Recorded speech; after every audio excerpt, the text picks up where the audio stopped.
Nothing in this podcast is intended as investment advice, and the people in this podcast may hold positions in the stocks they talk about. Do not buy any investment based solely on a tip or recommendation. Please do your own research.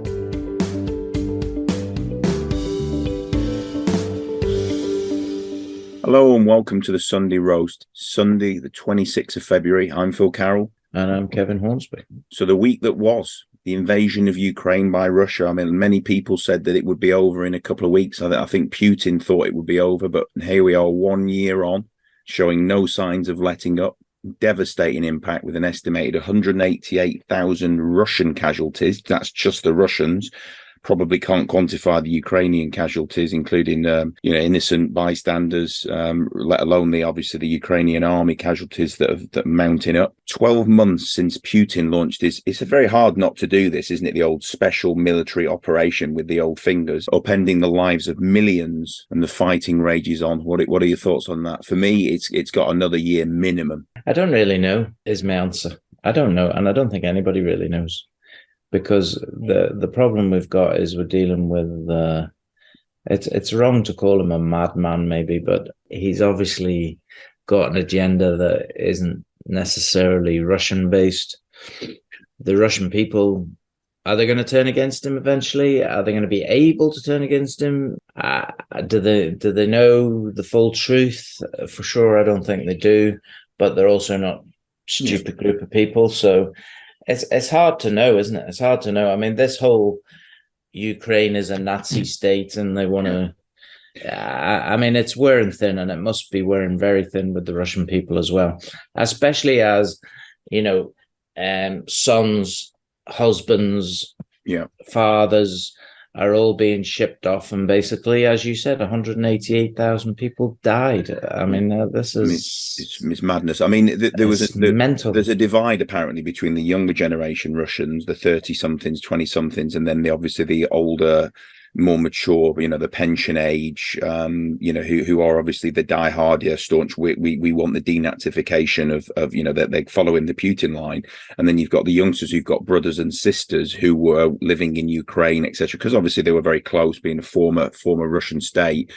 But there was one article I was listening. In fact, I sent you a video clip of an American guy who studied Putin for the last 23 years. And basically, he said that all the whole war is about, in the last 8-9 years in Crimea, is a distraction for him. So basically, war is a distraction because of the amount of money that he's embezzled from the country. They reckon him and his cronies have taken something like $1 trillion away from that country. And it's just a distraction. People won't look at me. It's, you know what I mean? It's like a diversion tactic, which makes perfect sense. Yeah, look over here while I'm picking your pocket. Yeah, exactly. So what else has happened? I mean, let's not dwell too much on that because it is. I mean, the FTSE is flirting with 8,000 all the time. It's dipping below. It's going over. But in the States, there was more people thinking the US could still raise rates, rapidly and significantly still. So, the US dollar took another uptick. At one point it was at 100 or just... I think they've avoided recession there, which is good. And I think they're saying that because the US has avoided recession and they've seemed to have got their inflation under control to a certain extent, they can raise the rates a little bit more. But they're saying that the UK shouldn't go into recession based on the way we follow the US. So that it may be true. I don't know whether there's any truth in that, but certainly. Well, the US dollar has become stronger again, so it's ticked up another 4 points now. It's on 104, which is not really a good thing for the rest of the world, but it's showing that people are believing that interest rates are going to probably continue to go up because there's been more inflow into the dollar, if you like. But one of the things that was happening was that copper had ticked. I've got this pellet of copper. Do you remember seeing this in Cabway when we got the copper? So copper came above the $4 per pound to $4.20 this week. So it was a reasonably significant move.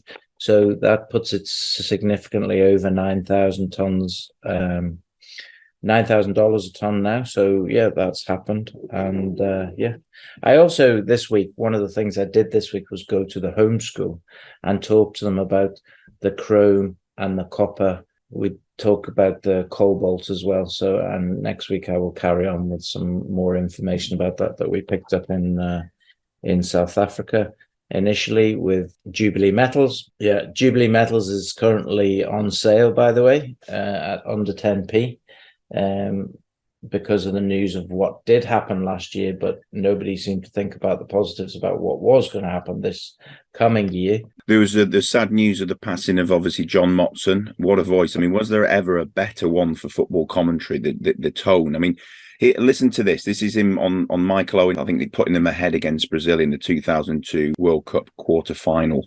Heskey, Owen sprinting away to the left here against Lucio. Michael Owen for England. It's a great chance. And he scored! Michael Owen against Brazil in the World Cup in the 23rd minute. England are in front.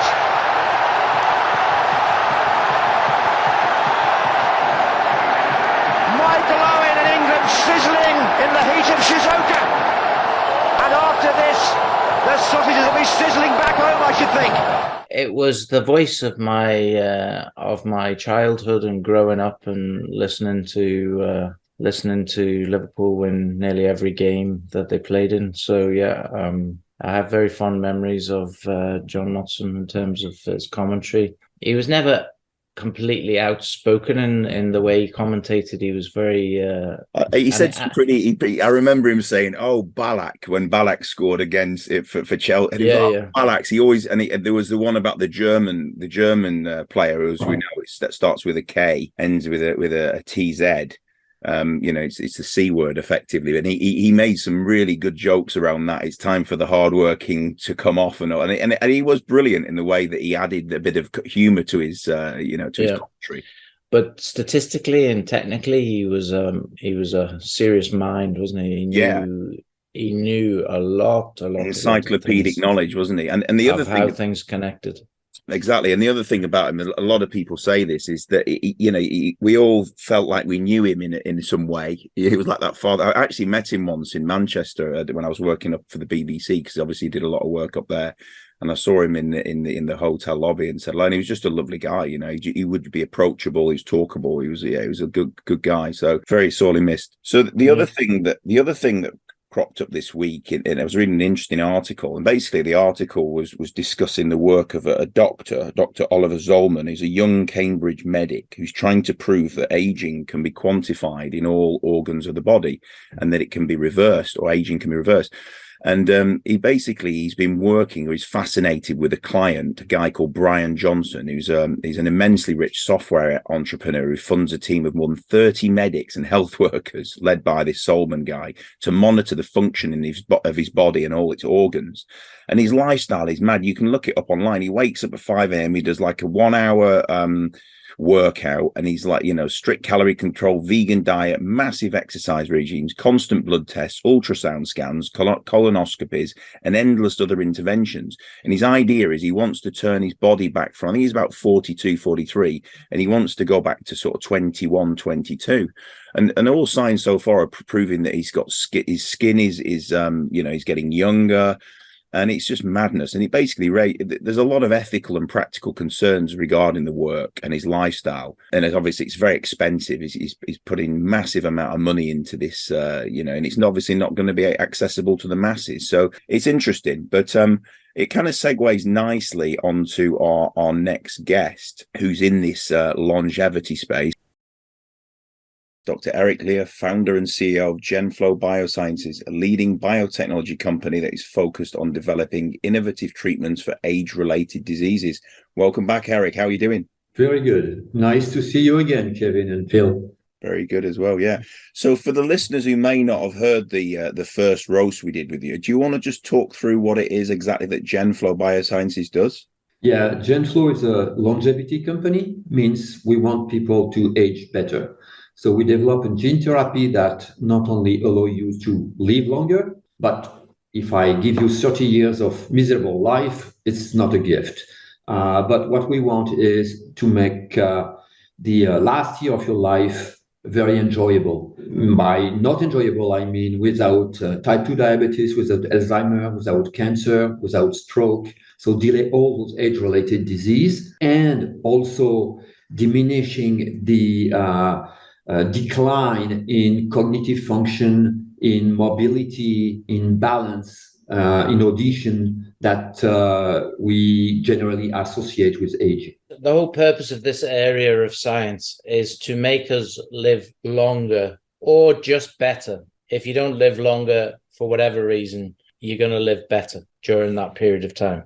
The longer is the cherry on the pie.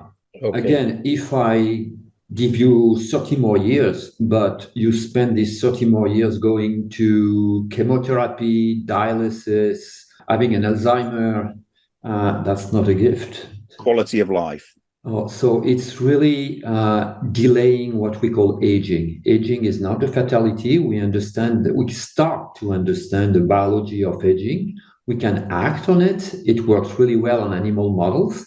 We're demonstrating that, like a lot of labs, organization, and some biotech companies. We all have the same results, some good results in animals. We're able to delay age-related disease, and we're able to delay the decline in function that's generally associated with age. So it's much more living better, longer. Yes, and better being the first word, not longer. Longer being the first word. So the reason why you're different than everybody else from the little research I've done, and don't for 1 minute think I've done lots of research, but I have done some, is this SIRT6, which is basically something that is going to affect many factors of the aging process. Whereas many of the other bioscience companies are concentrating on maybe one thing or another thing or another thing, whereas this seems to be not affecting anybody from a point of view or a genetic point of view. So in other words, if you were to have this therapy and then subsequently have children, it's not going to pass on to the children. And tell us how this works then, or how you hope it works. You're perfectly right, Kevin. Sirtuin 6, first, we are a gene therapy. That means we think there's a genetic component on aging, and we all, it's not hard science. We all experience people who age gracefully. They have nothing. They still run marathon past 80 and seem that's never sick. And you see people who are really destroyed by aging, and people who were before in very good shape. And it's really unfair that some people have the good genetic material to protect them on aging, and some have not as good genetic material. If you take, also to convince you it's gene related, if you take a dog, whatever you do, if it has a very good quality of life, good education, it will live something like 10 years. In human, we have a different genome, and we live 80 in 90 years. If you're a mouse, it's 2 to 3 years. So it's defined by your genome. When you want to do a genetic intervention, you have to be ethical. That means you, as you mentioned, you don't want the things to be inserted in your genome and you keep it forever for your kids, because if something goes wrong, you want the possibility to stop. Sirtuin 6 is quite interesting. It's part of the gene that does the DNA damage management. Our DNA is very fragile and breaks. When it breaks, we evolve. When I say we, every living organism has this problem with DNA and has to fix DNA damage. And therefore, we evolve many genes. Sirtuin 6 is one of them. Those genes that are repairing DNA are quite old, and therefore they are quite big, and they usually have multiple functions. Sirtuin 6 is one of these genes that are epigenetic regulators that control the repair of DNA, but it's a very small gene, and it only codes for one protein, so we can really identify what it does. It has been proven to extend the lifespan, and it has been also demonstrated that in animal models, when you add some Sirtuin 6, you had life expectancy. So you had years to the life of a mouse, of a dog. So it has been demonstrated in human animals. What really made us choose sirtuin 6 was publication in 2012 by Vera Gorbunova in New York. And she correlated the quality of sirtuin 6 in the difference of lifespan of different rodents. Rodents are the same animals from the same family. On one hand, you have mouse. A mouse lives to 2 to 3 years. And on the other hand, of the rodent family, you have the beaver or the naked mole rat. They live 30 years. There's 30 years difference between the two.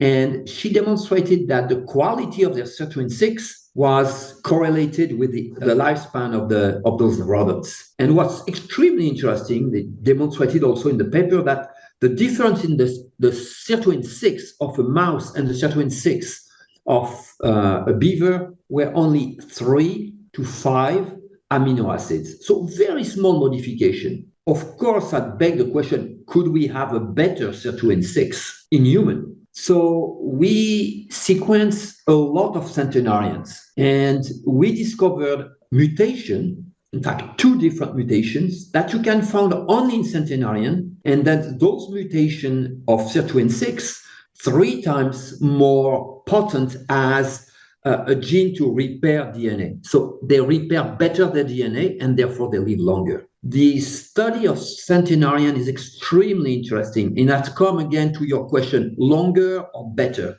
The things about centenarian is they usually don't die from a cancer, from diabetes, from a stroke.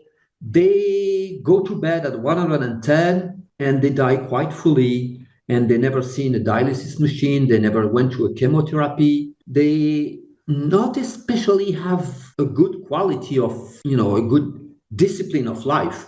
My friend Nir Barzilai, who is obsessed with centenarian, is professor at the College of Medicine, Albert Einstein College of Medicine in New York, like to interview centenarian. And he told me this story that I found really representative of that. It's a good illustration. He was interviewing a woman, 106, and during all the interviews, she was smoking, but chain smoking, just one cigarette after the other. He interrupted her and he said, "Sorry, lady, but I'm a medical doctor. I need to ask you the question." He said, "Did ever a doctor told you to stop smoking?" And I said, "Oh, yes. 3 of them. They all died." She outlived them all. The point of the story is when you have good DNA, good genes, not only you live longer, but you live from disease-free. And those centenarian, again, they don't spend the last 10 years of their life going to dialysis, going to chemotherapy. That's not what we want to achieve. It's really to allow people to benefit from a high quality of life until the last day. Yeah, I'm getting this analogy in my head that actually some of us are running on that really cheap oil that actually only lasts a little while. But some of us have super duper synthetic Castrol GTX, whatever it's called, oil inside us. And effectively, exactly. We all need to have the Castrol GTX if we're going to live a bit longer. And so the question I pose then as in my view, someone who probably doesn't have the genes that's going to live to 110 years old, is what are you going to do to allow people to have that SIRT6? What we do is to provide extra copies of sirtuin 6, because with time, what we call aging is in fact this genetic machinery that's supposed to repair DNA. With age, the DNA damage accumulate, and those genes are overwhelmed. So they need some help. They need a little boost, a little turbo. And we bring this turbo as a sirtuin 6, but as we are there, rather than giving you the regular sirtuin 6, we give you the help of a super sirtuin 6 that you find only in centenarian that has 3 times the ability to repair the DNA damage. So that's what we do. We've done so far, we're in preclinical, so we didn't test in human. We did the first part, the in vitro, so mostly looking at what happens when we administer this sirtuin 6 variant to human cells, isolated cells in culture, and we got tremendous results. The next step, and that's what we are now embarking now, is to demonstrate that in a living organism, and we take mice because mice are the typical model for that, we have the same benefits. So we are engaging now in 3 different sites, one in the US, one in the UK with Liverpool University, and one in Belgium with CER, in 3 different mouse studies. That will be a total of 800 mice. That will be 350 in the US, 350 mice in Liverpool in the UK, and we'll have the rest to add up to 800 mice in Belgium. So nobody from animal rights can complain because you're trying to make these animals live longer and better. Yes. In fact, it's we are to be allowed to start in mice. You need to have a strong rationale, and so that's why we started in the cells and in the in vitro assays in the cells of human cells. We had some very convincing data that allowed us to pass all the ethical committees. So we went through 2 ethical committees, not yet in Liverpool. They should meet and we start the experiment as soon as we get the go-ahead from the ethical committee. But we got the go-ahead from the ethical committee in New York and the one in Brussels. So how far away are you from moving into human trials from that? Should all the results be satisfactory from the mice? To answer that with perfect precision, I will need to have the result from our meeting with the European agency. That will happen in June. So before you get an IND or a clinical trial authorization from the agency, but before this meeting, you have another one, and they look at the data you have, and by June, we'll have this meeting. We collected enough data. It will present also the data from the mouse. So from those 350 mice in New York, 350 in Liverpool, and so total of 800 mice coming. And after that, we'll have to do some called toxicity studies. So we'll give very high dose of the sirtuin 6 until you get toxicity. We will not find toxicity because it's a gene that we're bringing something that already exists. It's not like we're bringing a penicillin, a different chemical entity. So that's a formality, but it's an expensive and long formality because it's chronic tox and you have to do it. It's part of the stuff. And as soon as we have all that, we start in human. We will start in 2 different indications. You remember that we had some very promising data in liver. This has been published recently. We had our paper accepted in Neuroscience, a very good peer-reviewed journal, where we exposed the effect on lipids of our sirtuin 6 in the liver. So we will conduct clinical trial in NASH. NASH it's called for non-alcoholic steatosis. That means it's fatty liver. Fatty liver doesn't seem terrible, but in fact, it's a growing disease that will emerge from our lifestyle. We drink too much fat, we drink too much sugar, mostly the sodas are terrible, and that leads to an accumulation of fat in the liver. Even if it's sugar, it transforms in fat, and you have a fatty liver. The next step, and that's the case for almost half American, have a fatty liver right now. Wow. All age. A significant portion, something of 50% of those people, even a little bit more, will evolve to some stage of fibrosis. Your liver becomes fibrotic. It's inflammatory, it's fatty, inflammatory, fibrosis, and then you evolve to cirrhosis. That means you need to find a new liver, and ultimately it will evolve to hepatoma. So that means that something like, if things are as they stay without any treatment, 10% of the population in the next 20 years will require liver transplantation. It will be a major issue. That's why everybody is looking for a cure for NASH, this non-alcoholic steatohepatitis. It's a very attractive market, very interesting, very large opportunity. What's really nice for us is, as opposed to the other treatment that people try to develop, we don't attack only fibrosis, we don't attack the fat, we don't even attack the cancer. We have action on everything. At every step of the evolution, we have a specific action on everything. So we reduce the fat, we reduce the fibrosis, that's the paper we presented. We also reduce the cancer risk. We are cancer suppressor in liver. So we're very, very excited by that. It could be a major opportunity for us to deliver. It's also very interesting to choose liver because among all the organs, liver is the only one with the skin that we can regrow. If you're a salamander, I cut your arm, the salamander regrow an arm. We cannot do that. But if I cut part of your liver will regrow. So what's very interesting here is we can take an old liver, fibrosis, pre-cancer, and rejuvenate this liver to young, super healthy, functional liver. And we are very excited by this opportunity. Sounds very good. Obviously, since you were last on, you also received some excellent news about the research program in collaboration with IVEX, in which I believe you were awarded a non-dilutive grant worth circa €250,000. Do you want to just tell us a little bit more about that? Yes, here we talk more business, and the business part is always important. It's all driven by money, and this is very cheap money. It's grant. It's grant that totally non-diluting.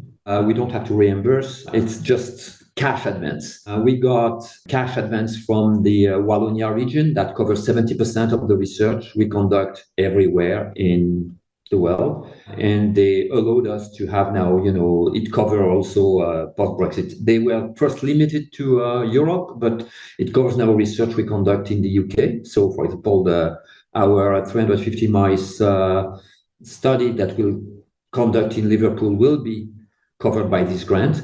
This grant has been renewed. It was for 2 years, and we got the news a month ago that they will continue the same deal for the next 2 years. So that's a significant portion. In addition, we grab a little bit grants up there, here and there. And for a specific project on AAV, we had the project 100% financed by the Estonian government. So it was a 250,000 euros grant. So it's a gift of 250.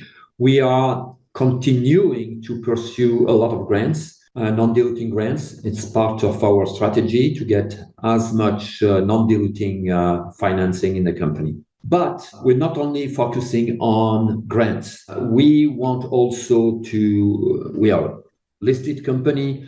Our share price is, like most biotech companies, early stage, suffered from the crisis. Very good. So the last time we spoke, you were basically saying you had a clear runway. It was going to take maybe a couple of years to put the company into a situation where many things were going to come to fruition. We've got the liver stuff, we've got the better life and longer life to come. So do you still sort of stand by that we're talking about a couple of years? And from a financial perspective, you had a lot of cash back then, and you've also received cash since then, and also had grants. So are we still very viable in terms of cash moving forward? Can you see that you will have to try and raise money from the market or not? That was 3 questions. You broke up a little bit, but you raised an excellent point. Sorry, I should have talked about that also. One of the appeal of the company is the fact that we have a long runway.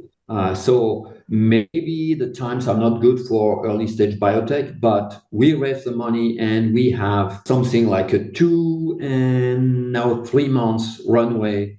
So without having to go to the market to raise money in poor terms, we have the ability to go through the storm, continue our scientific progress, not having to do any kind of shortcut or anything, We just focus on delivering what we promised, and we are on track. We have the good results so far scientifically. So we are in a quite good position with this cash runway that allows us again to be very confident for the future.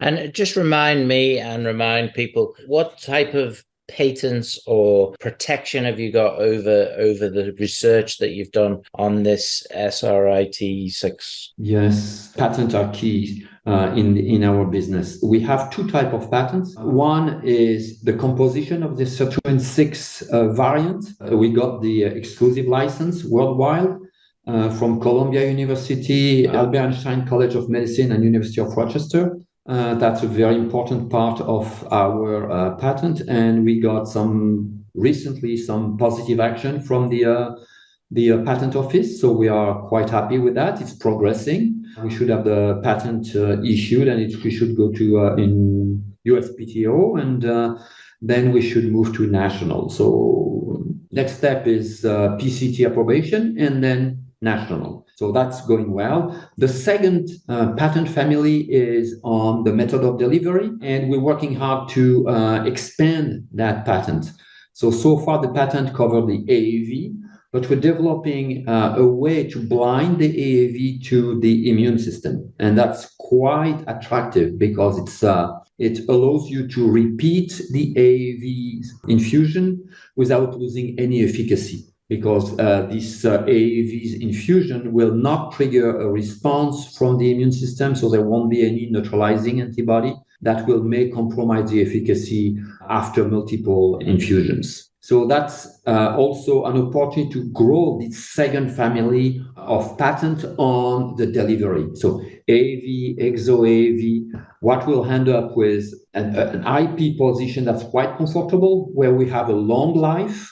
So when the patent will be issued, we'll have 20 years of protection, and we'll have also a very diversified patent portfolio. It's key not to have all your eggs in the same basket. When you have a company, if everything is covered by one patent, if someone, for any kind of reason, challenge your patent and say you infringe their patent, you put the entire company in danger, because then you have to defend, and it's this lawsuit can last forever, and it's always some kind of sword over your head. That's threat. The sword of Damocles over your head. The sword of Damocles, yes, the famous Damocles, yes. But Damocles will not be over our head, because we will diversify our pipeline. So if someone say we infringe a patent, which could always happen, you never know, then we have two other patents, so the company is not in jeopardy. So I think I'm going to wrap it up with some questions about you, like Dr. Eric. Okay, what is driving you to do this? It's a combination of factors. One, being CEO of a biotech, public biotech, is a lot of work, and you need to be passionate. When you're passionate, you can work super hard, and you're never tired. You have all the energy, but you need to be passionate. And longevity is one of my passions. So it's an area that's fascinating for me. In medicine, you have different therapeutic areas. You can go for cardiology, you can go for infectious disease, you can go. At one point of my career, for example, infectious disease, when I was resident, I remember I was saying I was being trained as a surgeon, and I discussed with one of my professors, and I said, I don't know if I will be a surgeon. I like infectious disease also. And the guy laughed at me and said, infectious disease, are you crazy or what? This has no future. We have antibiotics. There won't be any infectious disease. It was before HIV. I think it was wrong. SARS-CoV-2. Okay. It was before multi-resistance TB. But hematology, for example, was the most boring specialty you had. And then there was a tipping point where you had GCSF and a lot of new way to treat leukemia. And then it became one of the most fascinating therapeutic area. Longevity, we didn't know a lot about aging, and no one was really looking at it. Right now, everybody is looking at it. The high quality scientists are moving, and we are understanding the biology of aging at fantastic speed. It's exponential speed. The more we discover, the more there's to discover, but we have now a better and better grasp on aging and the process that drives aging.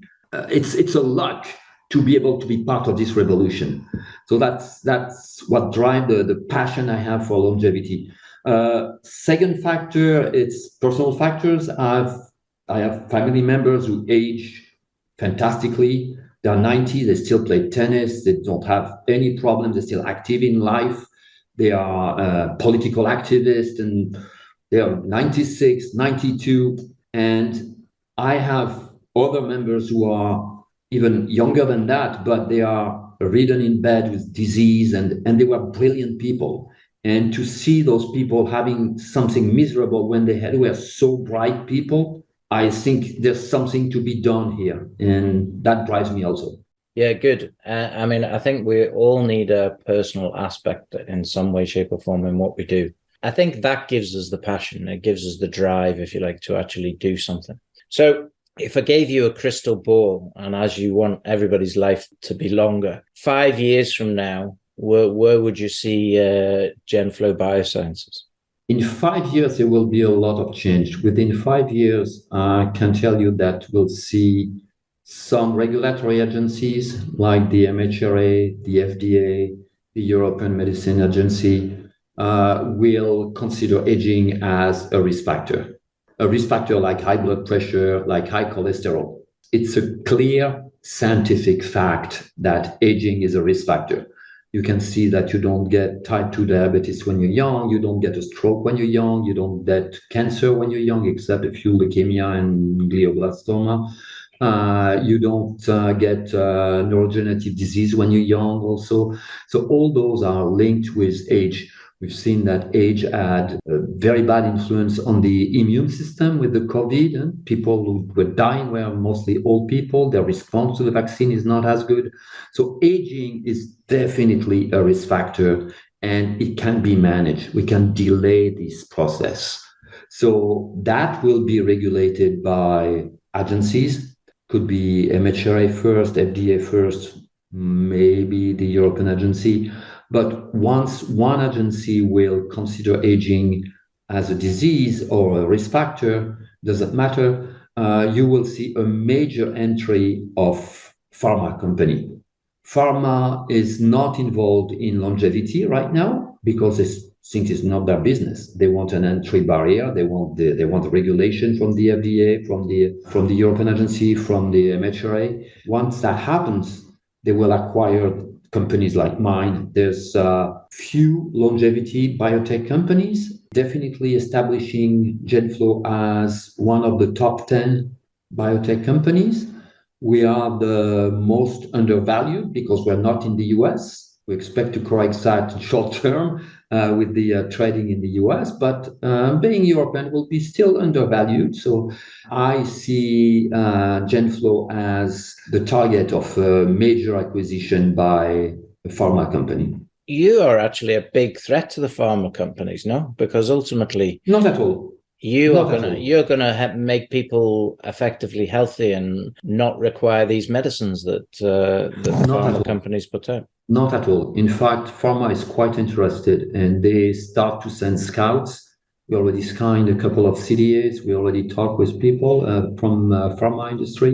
For them, that's the ultimate market. All they want to have is to have an entry barrier. The structure of what the beauty of pharma is, that's a very high entry barrier.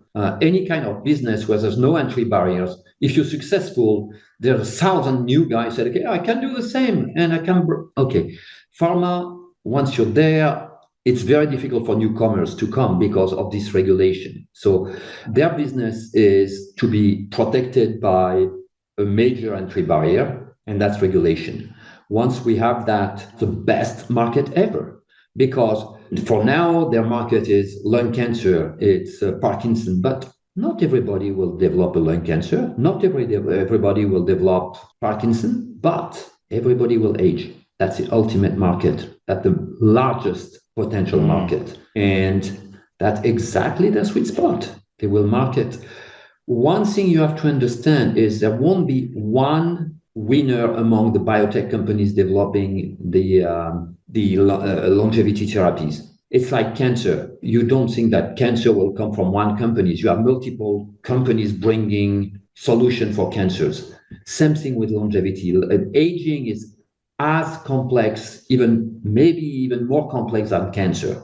So we partially understand cancer, we partially understand aging, we can act on cancer, we cannot fix all the cancer, we cannot fix now all the aging issues, but we can influence aging. That means because aging is multifactorial, driven by multiple factors, there will be several biotech that will come. It will not come, there won't be one silver bullet. There will be some interesting companies coming and could be 5, 10, but a little bit like cancer. You don't say, oh, there's only one good company for cancer. It's not GSK, it's not BMS, it's not Novartis, it's not Merck. It's all of them. Companies are in cancer. Same thing with longevity, that will happen. Okay, so is that going to mean that your goal as CEO of Genflow Biosciences is that 5 years from now, this is $1 billion company? Yes, definitely. Look, crazy ideas are always the best. And longevity may seem a crazy idea, acting on aging. But if you look at cancer, we're talking about cancer. The idea of what we call now IO, it's even an acronym, immuno-oncology, using the immune system to fight cancer. For 10 years, it was considered as a crazy idea. And then came the checkpoint inhibitors, came the CAR T cells, and we discovered that, wow, we can use the power of the immune system to fight cancer, and it has a much better safety profile than the chemotherapy or the radiation therapy that we used to use to treat cancer. When there was some proof of concept, when it was regulated, and that's what we have in longevity, regulation and proof of concept coming, you see a massive wave of pharma. Pharma was totally absent of immuno-oncology. Now, every pharmaceutical company, Novartis, Pfizer, they have immuno-oncology drugs. But when they reached a tipping point of proving that it was not only a crazy idea, but it was a very effective idea, you saw this acquisition of company like Juno, preclinical, Kite, billions of dollars. So it's a very good benchmark. And again, if you compare aging and cancer, not everybody will develop cancer. Everybody will develop aging. So from 5.7 million market cap with a few £1 million in, or a few million euros, or whatever way you want to put it, in cash, you're predicting $1 billion company over the next 5 years. And that's a crazy idea, but we wish you good luck. I hope it works. And not only that, if it does work, 5 years from now, I'm coming to Belgium and you're going to treat me. If the company is sold to an American company or UK company, you can do it from the UK. No, I'm in Cairo. I'll have to come to you. Very good. Well, on that note, we'll wrap things up. I think we've talked long enough, and with the passion that you show, Eric, I'm sure you could talk for another few hours, but definitely stop me, please. Stop me. So Dr. Eric Leire, the founder and CEO of Genflow Biosciences, thanks very much for your time. Thank you so much. Bye-bye. Thank you, Eric. Always good. It's always one of those stocks, isn't it, or that technology that wows you, doesn't it? If this get it through to trials into human, and it's got the efficacy, then it's a game changer, isn't it? Absolutely. It could blow your mind, this one. From the change in humanity, never mind the share price. But for it to be so lowly valued at the minute seems a bit, underwhelming, if you like. They have cash runway of a couple of years, so they have cash of a couple of million or more euros. They've got 70% of everything being paid for by the European Union, and they've got people sniffing around them, as he said. They know that this is gonna work, if you like. I think so. Yeah, very good. Very, very interesting. So there's been a few highlights this week. We'll go through them. I'll start off. There was one that company called Star Phoenix. I think they're basically the top performer. They're up around 450%. They trading started in their shares. It was restored this week, a day after they released full year results for the year ended 30th of June 2022. Loss before tax reduced to $1.2 million in the period, down from 1.9 million.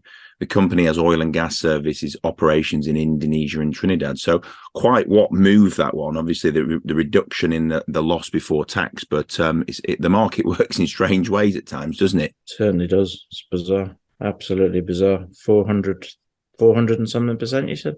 Yeah, 400%. So they're around 2.2p, market cap of 3.2 million. I saw them actually start trading again, and they just ticked up on every trade. So yeah, quite, whether they were oversold before, I don't know. I don't know a massive amount about them, but it was just, you see these ones on SharePad and it moves 400%. I look at them at the end of the week and think, wow, what a week they've had. Hands up if you want one of those. Yeah, exactly.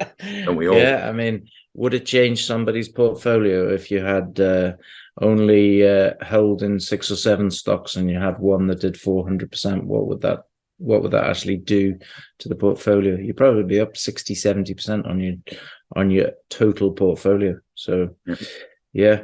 Oh, please, even if it's not over a week, let it happen over a few months is fine. What else have you got? What's been on your radar this week? Well, we had a completely new gold find, didn't we, in Conroy in Ireland, moving up from Clay Lake, where that huge gold nugget was found, which is in the Ulster Museum. They basically found the same type of gold because they were puzzled why that nugget was a quartz and not in the rock, if you like. It was actually quartz gold. So so that's, we keep saying it with Conroy, it's a game changer. But the share price did go up and is reacting. It's around the 20p mark now, which from it being around the 13p mark at its low is a good move. But it's so ridiculously undervalued for what it's got now. It beggars belief. It really does. So that was one. Another one, which in my view is just waiting to, like, literally explode is the wrong phrase, because if it explodes, then it would be very bad for this company. But it would be Teck Minerals and the lithium ion battery. They got the next level of before they get the license, if you like. So they have to do a few things and then put it back. I think it's called Stage 5. We're going to interview those guys next week, so look out for that one. Stage 5, then they will have the licenses. So yeah, that's going to be an interesting one. And again, that's at the share price is at such a point that I think if they sold all their assets in terms of the mining stock, they'd have more cash than the current market capitalization. That's my view on it anyway. I think it's significantly undervalued. But we've had this conversation with many companies, haven't we? That asset values are actually significantly higher than the share prices. So why do you think that's happening? You can understand. I mean, even in some like funds, you get the NAV of the fund is higher than the share price. Even in special purpose vehicles and unit trusts and those type of things, it happens. But to have something that is like literally 70 or 80% or more lower than the net asset value, it doesn't make any sense. No. It doesn't. So there's got to be an uplift or a rewrite at some point in many of these stocks. I'm not talking necessarily about Teck Minerals, but Teck Minerals is one of them. Other than that, I haven't got a lot to talk about this week. I mean, I think there's a few things starting to happen with Chill Brands. It looks like the vapes have arrived in the US, so there's going to start to be a rollout of that. They've started to sneak a few things on Twitter. I've had a couple of conversations with Callum this week. We're planning to have a webinar with them. I think it's going to be the beginning of April, so that's like 4 or 5 weeks away. Yeah. We're also planning on having a webinar with Ben's Creek at the end of March. I had a conversation with Adam this week as well. All things seem to be on track there, and yet the share price isn't doing anything at all. So yeah, Yeah. That's So me, really. One of the shakers this week was Cineworld. The shares were down 29% and worth less than 3p on the Friday. And it said that basically its shareholders may see the value of their equity wiped out as it looks to exit from Chapter 11 bankruptcy protection after it failed to find a buyer for the whole of the world's second biggest cinema chain.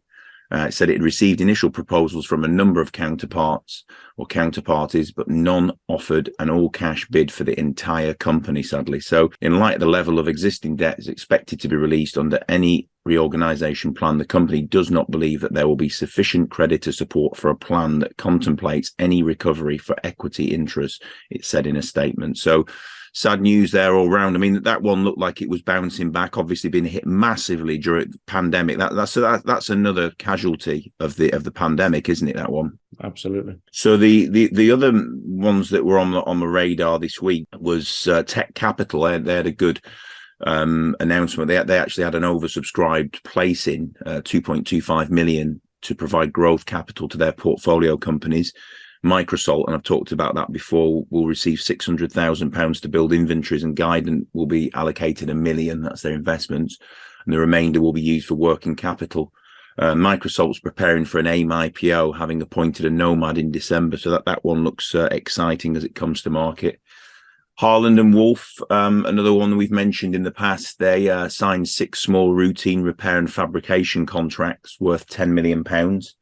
The works will be carried out across their Belfast, Appledore and Arnish shipyards. And in addition... Yeah, I saw that. There was planning permission applied for in Belfast, wasn't there, to extend... extension of their fabrication halls as part of their recapitalisation. So for the 1.6 billion FSS programme. So that one looks massively undervalued at market cap circa 30 million with all these contracts coming in, and certainly an exciting one. It's if they can do the business profitably, isn't it? You know, it's a big...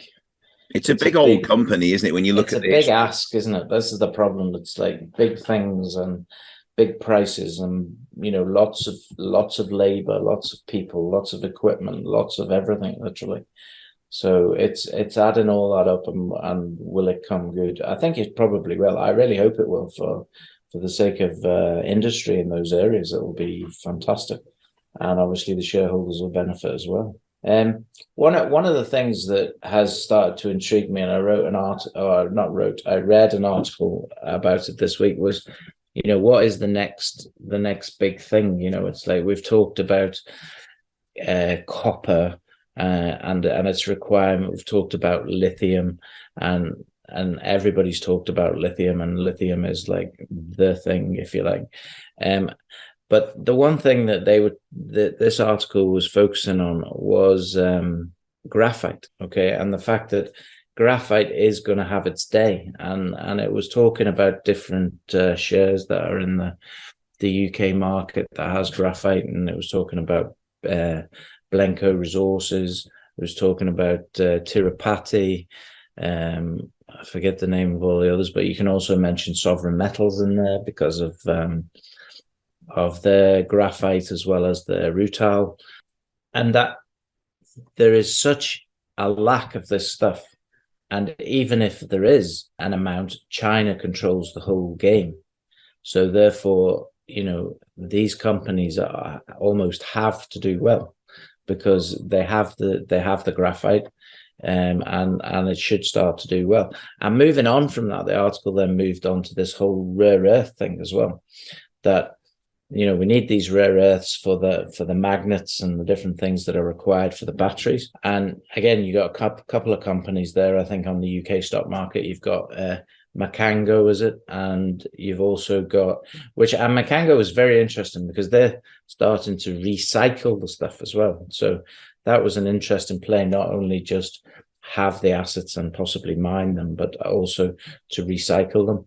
And then you've got Estar Resources, okay, who came out with some information about their rare earths recently, and that, you know, they're going to start to do the leaching tests, and the assays have been sent off to find out, you know, are they there? And it's a very simple process, I think, because they're literally digging it up, leaching it, and they're going to come away with the rare earths, which are worth over $50,000 a ton. Now, that's in a process state, so maybe the miners aren't going to get that much. But when you're talking about a significant tonnage, then even $10,000 a ton, it's the same sort of price as copper, but you're actually digging it up and getting huge percentages to get that. These are maybe the next things that are going to happen.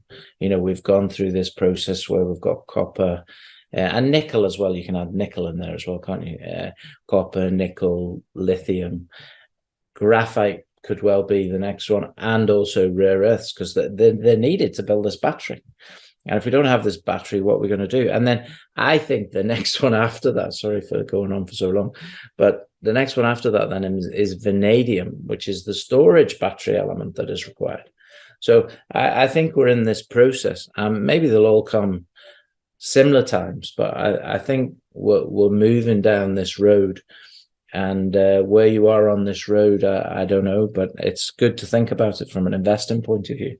Where should you be? Where should you position? Should you be in them all? Should you just be in the ones that are doing well at the minute? I don't know. Yeah, no, I agree. I mean, I think it applies to most commodities really that have been that are in demand, with whether they be in the EV space or in just general the infrastructure place, copper and even silver to a greater extent. So they're just there's no value really added to it. And I think it's not until these large miners, or even not just the miners themselves, but the manufacturers like the Teslas of this world, the Neos, who need a supply chain and a reliable source of these metals take note and actually acquire, whether it be the mining companies or the junior mining companies, or start to go to the big miners and saying, you need to get us a supply chain. So they're going to start to look at the junior miners who've got these assets. So absolutely, it's exciting.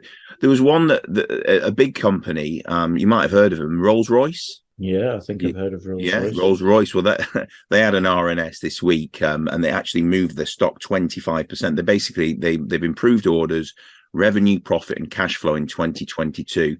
Driven by strong new order wins in the civil aerospace and defense, and a record order book in the power systems. Remember, we talked about this, the moving out into this small nuclear reactor, so where they can install them in a part of a town, the size of a football pitch, and they can then just power the town on these small nuclear reactors. So there's a lot of investment going into this next generation. They've also implemented a transformation program to achieve further performance improvements from 2023, with underlying operating profit guidance of 0.8 to 1 billion and free cash flow of 0.6 to 0.8 billion in 2023, and a strategic review to identify investment priorities with medium-term financial targets to be set in the second half of 2023. And the new CEO, Tufan Ergen-Bigelik, emphasized the importance of creating a high-performing, growing and competitive business. So I quite like that they're branching out from the aerospace and defense industry into this new power system. That's exciting for me. And obviously a lot of shareholders on the market saw it and moved them up 25%. So good week for Rolls-Royce. Yeah, they don't build the cars anymore though, do they? Well, not them. It's they're owned. Are they owned by? Is it BMW or someone like that? Who owns Rolls-Royce now? Is it Tata Holding? It's BMW. You're buying an expensive BMW. Exactly. Now. So they're going to make them all rear-wheel drive. Or what? Don't get Phil started on cars. Exactly. So no, that is you're absolutely right. I don't think there's any or many manufacturing or British companies left. I mean, Lotus was one of the last ones. They're now owned by your friends, the Chinese. Geely. So Geely owns Lotus now. I mean, they've spent millions and millions putting into their factory in Norfolk, in Hethel, to make the new Lotus Emira. So fair play to them, because they're funding the next generation, and they're starting with their new electric Lotus EV SUV. So, but you're absolutely right. But most of Geely owned Volvo as well, because Exactly. I bought one of the Chinese cars, and basically it was I can't say it was a copy of the Volvo, but basically all the Volvo engineers basically built it. Well, that's what the Chinese do, innit? They basically take a BMW X5 or something and reverse engineer it, even have similar badges, and they call it the X5D or something, or what, you know what I mean? They just, it's bizarre. It's no, bizarre. we have a make here called Brilliance. Yeah. And they have an X5. Yeah. And an X2. Yeah. And an X3. So they don't even try and change the name. No, and it looks like an X5 as well. So it's not like there's no copyright infringement going on here. It's like, here is an X5. I guess but it's not BMW. I guess that's the sheer brilliance of it. Well, they're supposedly pretty crap, to be honest. But I think it just emphasizes, doesn't it, that no small company these days is going to remain on the, you know, they need the backing of a larger manufacturer behind them. You know, the BMWs of this world. Jaguar was another example, wasn't it? Owned by Tata now, the Indian company, the big steel maker as well. So. Yeah, I think Lister is the only one that remains British owned now, which is an interesting fact. So, yeah.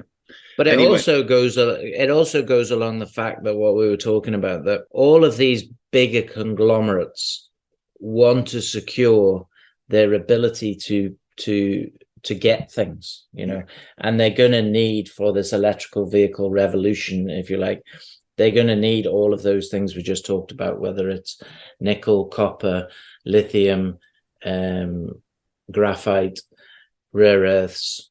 You know, they're going to need them. So they're going to have some sort of deals with the miners, or they're going to buy the miners. You know, I mean, I can see it happen. Well, it's already happening. I mean, Fortescue own Williams Advanced Engineering. They've actually made an investment and have actually got a racing team for they design a lot of the vehicles that go into the Formula E series, which is an electric version of Formula One. Fortescue actually own Williams Advanced Engineering, so they're making investments right away. You know, it's happening as we speak. Yeah, the bigger getting bigger and the smaller just getting eaten up. But if we're in the small cap market, that's got to be actually a good thing for the next period of time. So let's see what happens. Good. I'm still very confident that this year is gonna come good. How long it's going to be, I'm not sure, but good. Yeah. On that note, I think we'll say have a great rest of the weekend and catch up with you next week. Yep. Enjoy. This podcast was brought to you by Roast PR Limited. If you would like to appear on a future episode of The Sunday Roast, please email admin@thesundayroast.net